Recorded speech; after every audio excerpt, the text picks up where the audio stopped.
जनसंवाद न्यूज, सत्य आणि विश्वासाची बातमी। माझ्या ऑफिसवरील गोळीबारामागे बदलापूरच्या आमदाराचा हात आहे, असा गंभीर आरोप अंबरनाथ मधील उद्योजक विश्वनाथ पनवेलकर यांनी आमदार किसन कथोरे यांच्यावर केलाय।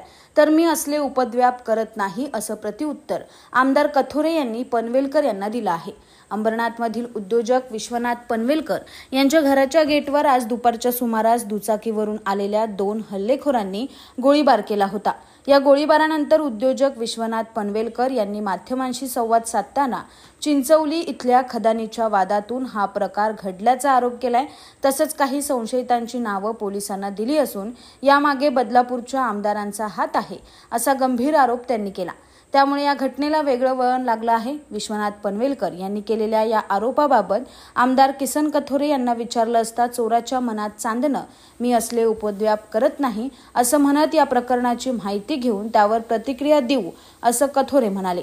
गोळीबार म्हणजे माझ्या मते तरी मला जीवेठार मारण्याकरता हा गोळीबार करायचा विचार होता, पण आम्ही काही कारणास्तव हायकोर्टात होतो आणि हायकोर्टातून आम्ही निघणार एवढाच आम्हाला फोन आला की असं आपल्या ऑफिसच्या गेटवर फायरिंग झालेली आहे। तर याच्यामध्ये आमचे 2 विषय चालू आहेत। एक चिंचवलीच्या खदानचा एक विषय चालू आहे, त्याच्यामध्ये विघ्न संतोषी लोक फार आलेले आहेत।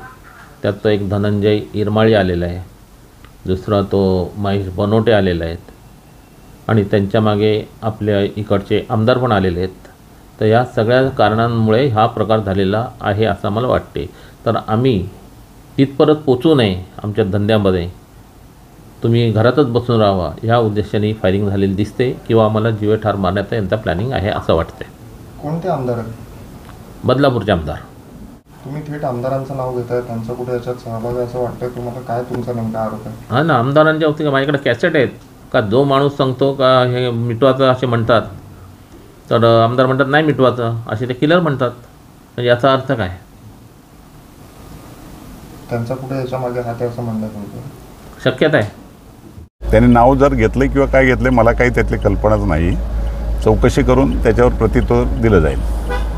आपला सहभाग आहे असं त्यांचं म्हणणं या सगळ्याच्या मागे? खरं म्हणजे चोराच्या मनात चालणं काहीतरी असेलच काहीतरी त्यांच्यामध्ये, त्यामुळे काहीतरी घडलं असेल ते। कारण मी असल्या गोष्टीत कधी एक उपद्व्याप करत नाही आणि हे गोष्टी कधी मला माझ्या आयुष्यात कळल्या नाही। अंबरनाथ पार्ले गांव में खुल चुका है एक ऐसा प्रीमियम रेस्टोरेंट जहां आपको मिलता है डिलीशियस फूड, साथ एक कॉजी इंटीरियर का आनंद। Welcome to Noon to Moon. हर कॉर्नर आपको अपने एक अलग वर्ल्ड में ले जा सकता है। फैमिली मीटअप्स, गैदरिंग्स या अपने special dinner, non veg to veg, इनके मेन्यू में आपको हर तरह के डिलीशियस मिलते रहेंगे। इसके लिए स्पेशल सिंधी डिशेस, यहाँ आपको मिलेगा एक वाइड वेराइटी ऑफ डिशेस, हर एक टेस्ट बर्ड को सॅटिस्फाय कर सके। जनसंवाद न्यूज, सत्य आणि विश्वासाची बातमी। आजच सबस्क्राइब करून बेल आयकॉनला क्लिक करा आणि पहा ताज्या घडामोडींचा अचूक अंदाज आपल्या मोबाईलवर।